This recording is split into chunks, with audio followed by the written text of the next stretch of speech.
The number you have dialed is not in service at this time.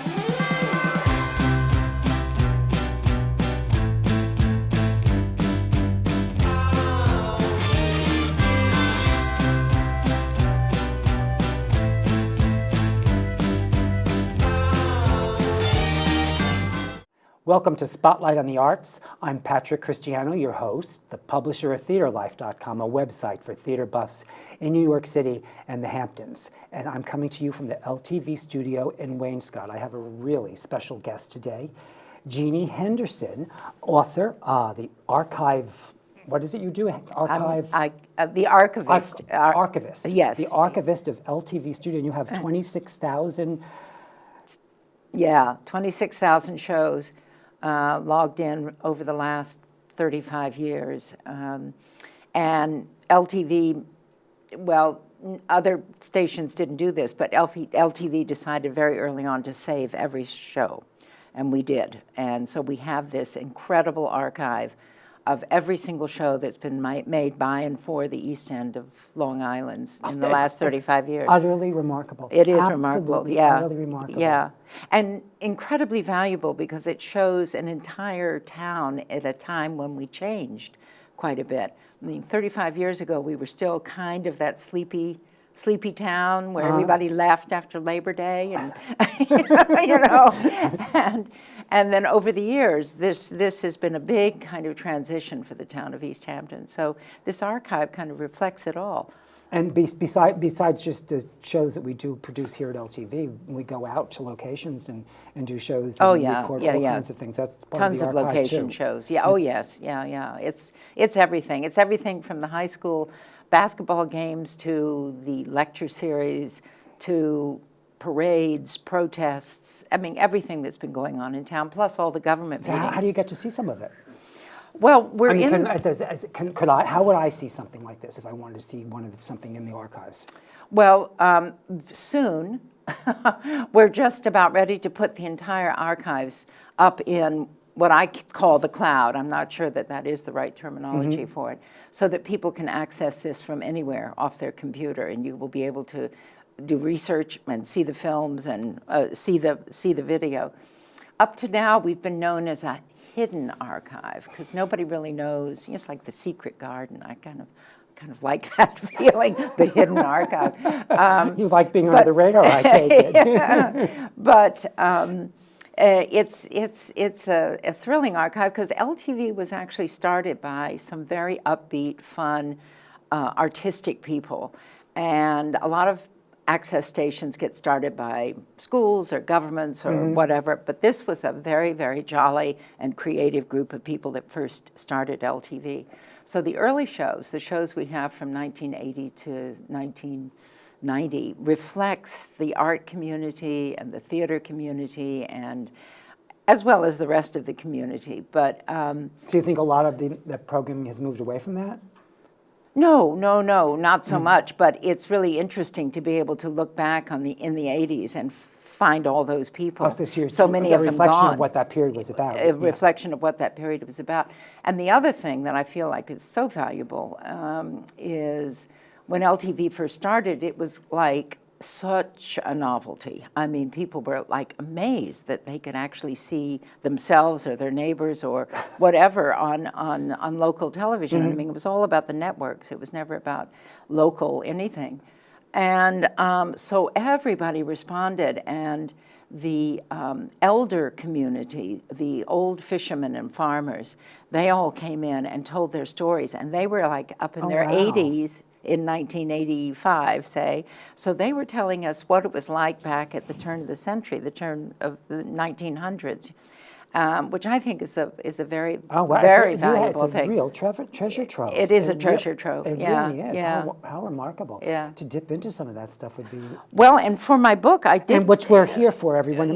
Jeannie's here because, by the way, she has written this book called A Day Like Any Other that is extraordinary.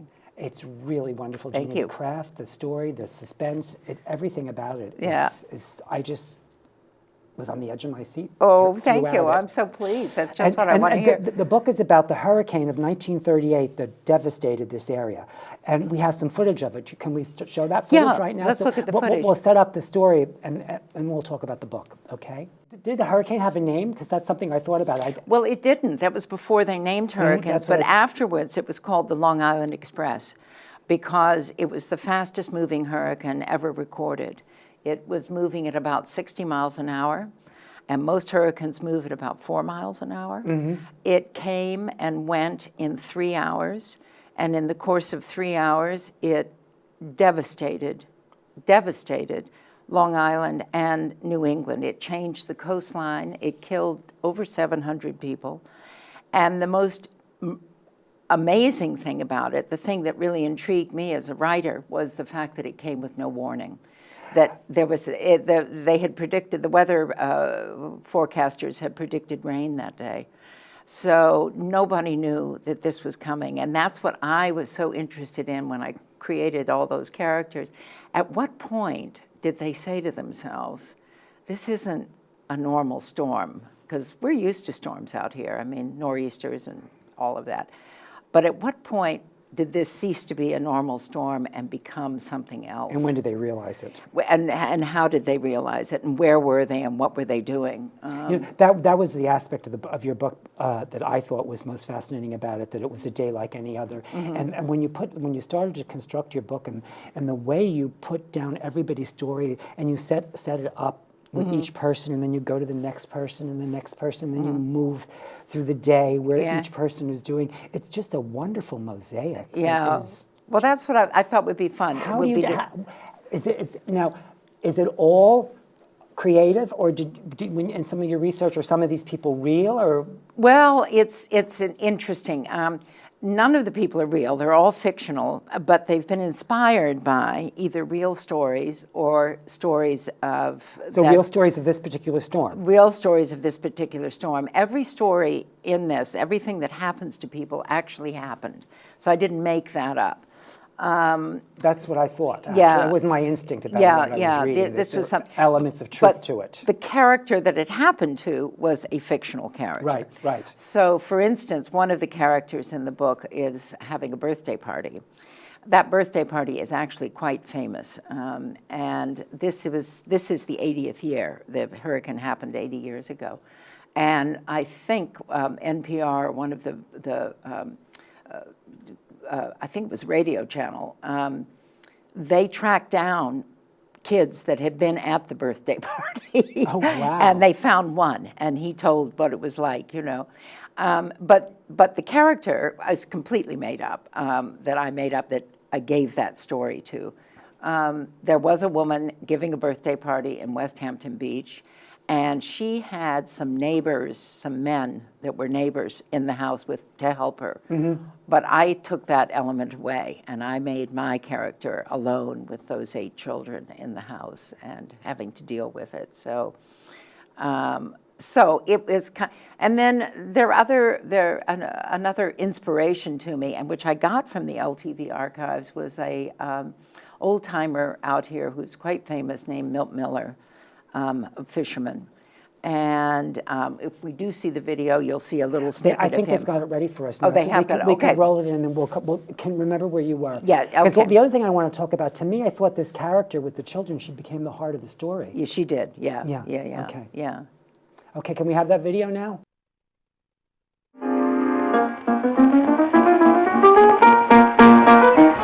The morning was kind of a mild day.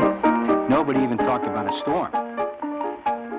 Nobody heard that there was anything coming. I never heard the word hurricane. The word hurricane was foreign to us. Well, as I recall, it was a very nice day. At that afternoon, I took a little time off to go to the grain car. Standing there in the car, one of the men in the car looked out and said, I guess it's going to have a little storm. We didn't think anything about it. So I loaded up and went home. When I got home, the wind was blowing and blew hotter and hotter, and the barn doors were slamming. I got in the house and I found my wife and 2 children. They had gone down cellar, frightened to death. upstairs in the bedroom, the windows had broken out, and the wind and rain were driving, smashing everything right and left. So I knew we were really in for it. I mean, I knew the storm was coming over on the ocean side. We could see the sky is getting darker, the wind is breezing up stronger. So by the time I get to Promised Land, I see Captain Bert there, and he says, well, Milt, he says, this barometer is falling so fast. He said, we're going to get a blow somewhere.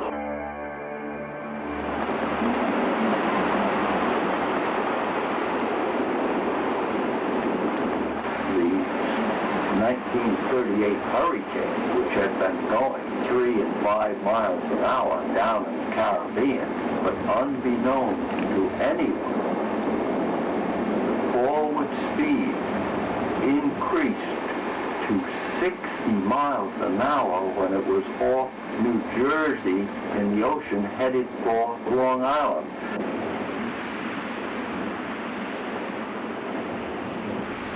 I was in school at that time in the 3rd grade. My father came and got me, and we got home and put the car in the garage. It was a 2-car garage, and the wind got into the building somehow and lifted it up. The entire garage went up in the air, turned over completely, and came down on the roof, and the 4 sides fell out like a deck of cards.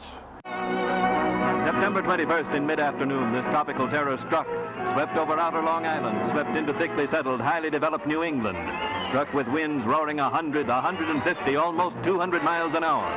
Tidal waves 30 to 40 feet high struck a section unprepared.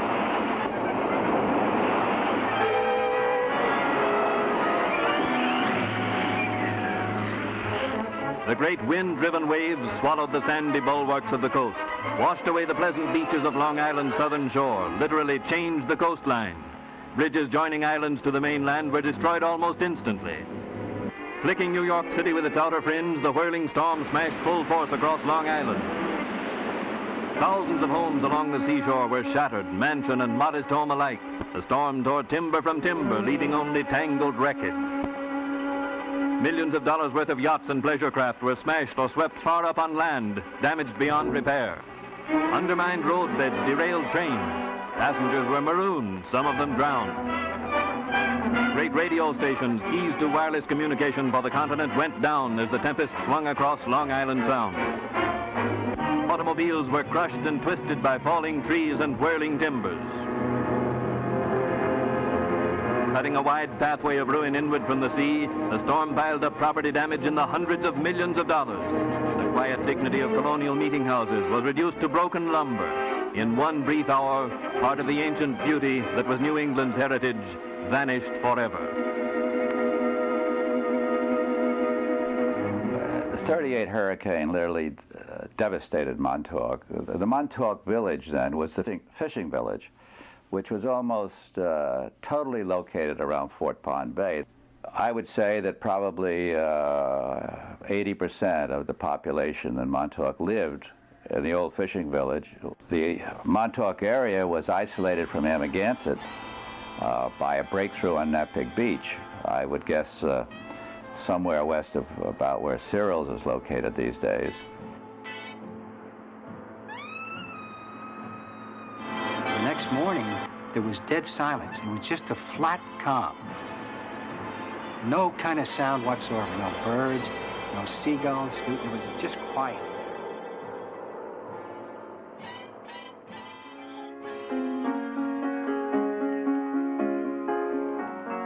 Nothing has rivaled 38. That was a 1 in 100 years hurricane. Of course, unfortunately, it's predicted that we'll have another one of those someday, and in which case, I think that the South Shore of eastern Long Island will be in tough shape.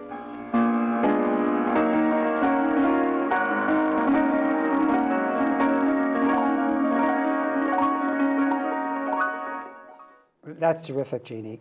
So the storm surge, we were talking about that. Well, yeah, well, I mean, this is the thing that I found so hard to believe, that the waves coming up on our little shores were 50 feet tall, between 30 and 50 feet tall.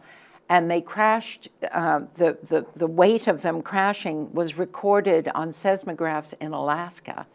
That's And mind-boggling. somebody else wrote a nonfiction account of this, and it was called The Wind That Shook the World, and it's exactly what happened. Those waves shook the world.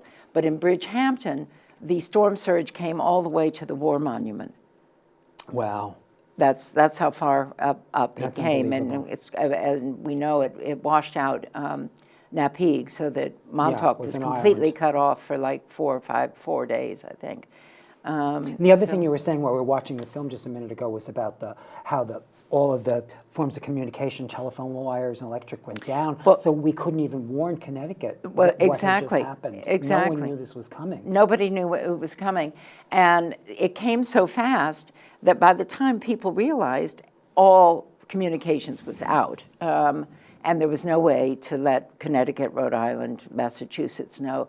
Rhode Island and Connecticut got what was known as the back end. We got the front end of the storm, which was bad enough, but they got the back end, which is always the worst. And they had the biggest loss of life, over 300 people in What was Rhode your Island. what was your inspiration to write it? Well, you can't live out here without being Knowing you have- intrigued by the I was hurricane. always fascinated by this storm myself, too, And yes. the thing is I kept saying, but nobody knew it was coming, And we're whenever any storm is on the horizon, we get 4 or 5 days of warning and prep and go bags and where our shelters are and all this kind of stuff. And I just was always so intrigued with that. And then I read a wonderful book called Sudden Sea, which was a nonfiction account of the storm. And when I read that book, I just said, I've got to fictionalize this and bring it, into everything I know and love about East Hampton. The heart of the storm was in West Hampton. Yeah. Now, what about research? How much research did you have to do? Because what it seems like from talking to you, you drew a lot of real facts that you overlaid onto the story or used to add texture to the different characters. So how much research? Well, again, you don't have to look too far out here for research. There's plenty of accounts. I went to the East Hampton Library, which of course has an amazing collection. The East Hampton Historical Society has all amazing photographs, and they did a big show a couple of years ago of photographs. And then the LTV archives, and I could listen to old-timers telling about the hurricane, and everybody had a hurricane story. If you lived through it, you had a story. So how many archive stories are there in our? Well, I would say there are dozens. There are absolutely dozens from these old, timers. Did you listen to all of them? Oh, I listened to a lot of them, so that was really wonderful. And then there are quite a few books out there. There's one called The Hurricane of '38. That's a nonfiction book. The Wind That Shook the World, which is more about what happened in Connecticut. And people told me stories. One of the stories in the book is about the window blowing out in the morning of the storm, and nobody can explain the mother and father and their little boy are sitting around the breakfast table, and all of a sudden the window in their breakfast nook blows out. Well, of course, that was because the barometer was falling so fast, but nobody knew that was happening. That story came to me from a friend who was in his 80s. He was 7 years old. This happened in his household. He lived in Massachusetts, but I not only took the story, but then created a 7-year-old character because I loved the idea of this little 7-year-old boy, So that's how it all kind of pieced together and came together. But you're so creative in the way that you've put all this together. It's the collage of it is fascinating. Do you start out with a blueprint of what you want to go? What's your process like? That's always the worst. The most difficult thing is how to start a book. And I think pretty early on, I decided I would bookend it, I would start the morning of the storm, and then go back to the beginning of the summer so we could really get to know the characters and all the intrigues and and what life was like out here in 1938, and then pick up at the end exactly where I'd left off in the beginning. And that worked. that worked for me as a way to kind of set it up and get everybody's juices flowing about, yeah, the storm's coming. And do you make a list of who the characters are going to be in your book? I at the did have beginning? to, and you know, I had even more characters. I had to cut quite a few out. I couldn't stop with the characters. But my feeling So was... how many more characters did you have? I had 4 more characters that had to go. But that was an early criticism of early readers, as they said there are too many characters. You know, I read someplace that you you have a writing group that Yes, you go to. yes. What was this? Did it come out of that? Some of it came out of that. Some of it came out of some early rejections when the book went out for, to editors. I had I had readers. I had friends that would read it, and they would come back and say, "I can't keep the characters straight." So then even I decided I'd have to get rid of It was a few so of the them. reason they couldn't keep them straight just because it was too many. It was too hard to have that many. And that's why I put that that little sort of our town at the beginning, so you can read where all the guys. I love those the frontispiece of the book. The map. Really, That's gorgeous. fun. It's gorgeous. Yeah, that was done by a friend of mine, Charlotte Sherwood, who's in that group, in my writers group, and she very, very talented, and she drew the map and it shows where all the characters live. Yeah, which So what I've told you many times already, this would make an extraordinary movie. I think we so. We have to get you an option as quick as possible. I would love that. I just kept seeing this as a film. Yeah, Just, yeah. Yeah, other people have told me that, and I think, I think... And a big moneymaker would be if done well. Yeah. Well, it has all the elements. It has the elements of the 1930s and the glamorous Hamptons and the summer crowd and all of that kind of stuff. So it has that element as well as. But I don't want to give away the ending. But I love I love the heart of the story, and I love how she got through. Yeah. I just loved it. I loved everything about it. Now, you know what else? You wrote another book before this, A Woman of No Importance. Is that? No, A Woman of the World. A Woman of the World. And that was based on the life of the photographer Margaret Bourke-White, although I fictionalized the whole story, but it was very closely attuned to her life. So we have about 4 minutes. Would you like to talk a little bit about this, or stay with the? Well, I'll tell a little bit about that. Yeah, it was. She was an amazing personality in person, and she was the first woman photographer for Life magazine. She was the first woman that was allowed to go into combat in World War II. She was the first.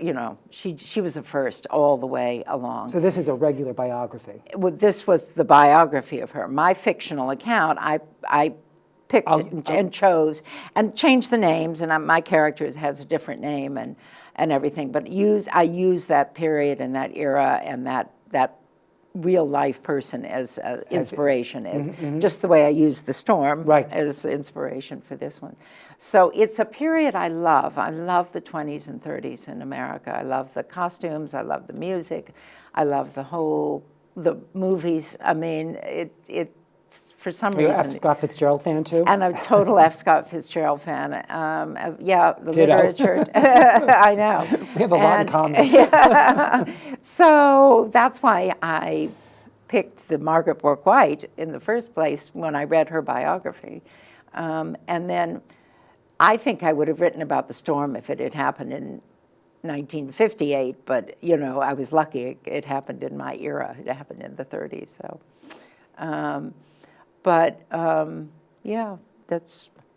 I love East Hampton. I'm not from here. Where are you from originally? I'm from a small town in the South. Where? Well, it's Don't tell me Alabama. Worse, Mississippi. But it was a sweet little town. What town? I know Mississippi. My mother's from Alabama. Oh, really? Oh, really? That's why I said don't tell me Alabama. It's called Corinth, Mississippi. It's right on the Tennessee border. Is it near Memphis? It's about an hour and a half from Memphis. Memphis is straight across the top of Mississippi. So how'd you get here? Well, how did I get here? I wanted to come to New York. I wanted to be a New York person. And in those days, not to date myself too much, I mean, New York was New York, and the whole rest of America was America. Now New York is everywhere around America. We have a lot of commercial imitations. Yeah. But then it was New York or it was the rest of America. And I was intrigued, so I went to college in New York City. And Where? Finch College. And loved it, and loved the city, and never went back. And then I met my husband, and we moved out here. So that's how I got here. So Well, thank you so much for coming. The book is A Day Like Any Other. It's really extraordinary. Thank you. There was something I was going to say that just went out of my head. I guess that frontal lobe is going slow this morning. But it's extraordinary, and I want to see it as a movie as quick as possible. What else can we tell the people, leave them about the archives, what they can learn about the archives in the future? Well, stay tuned to our website. It's ltveh.org, because pretty soon we'll be starting to make announcements about how people can get into and see the archives. But now, if anybody has anything they would like research, they just have to call me up and I'll let them know what we have. We're still kind of on that system. But so ltveh.org. And Genie's listed there too. Yeah. Thank you so much. Thank you. This has been great. I've been intrigued by this storm too. Yeah. Wonderful. Okay. Well, thank you.